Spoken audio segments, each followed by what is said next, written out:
Hi guys! Welcome back to my channel. For today's video, magluluto tayo ng patatim. Ito ang ating mga ingredients.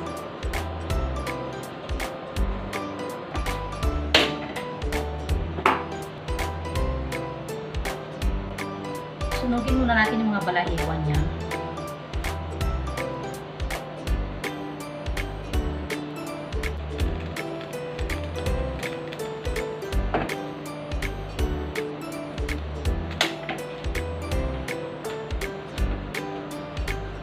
Pakuluan ko din siya ng 5 minutes para matanggal yung kanyang mga impurities.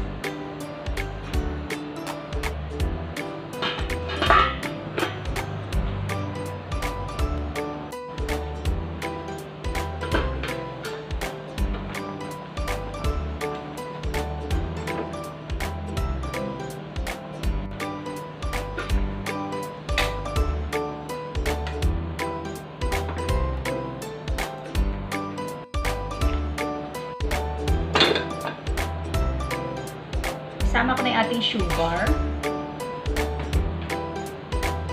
soy sauce,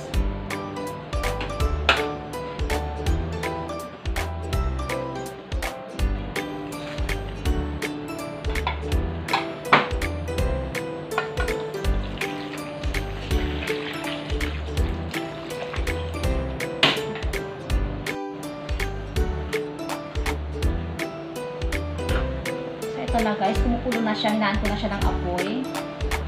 Then, maglagay din ako ng tinidor para mas madali siyang lumambot. May kasabihan kasi na pag naglagay daw ng tinidor, mas madali siyang lumambot. Actually, ginagawa ko din talaga yan. Pakukulaan ko siya sa mahinang apoy ng 1 hour. After 1 hour, balikan natin siya.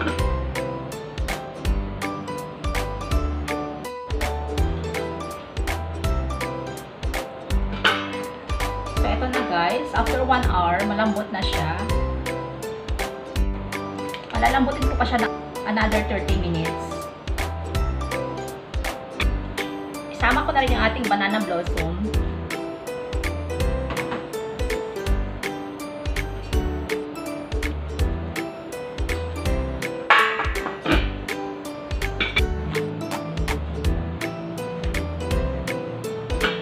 So, ito na guys, ang ating patatim.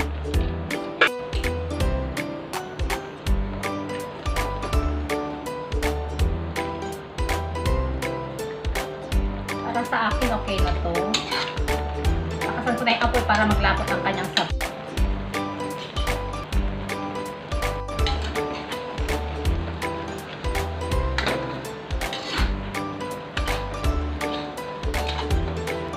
So, ito na guys. Luto na yung ating patatim.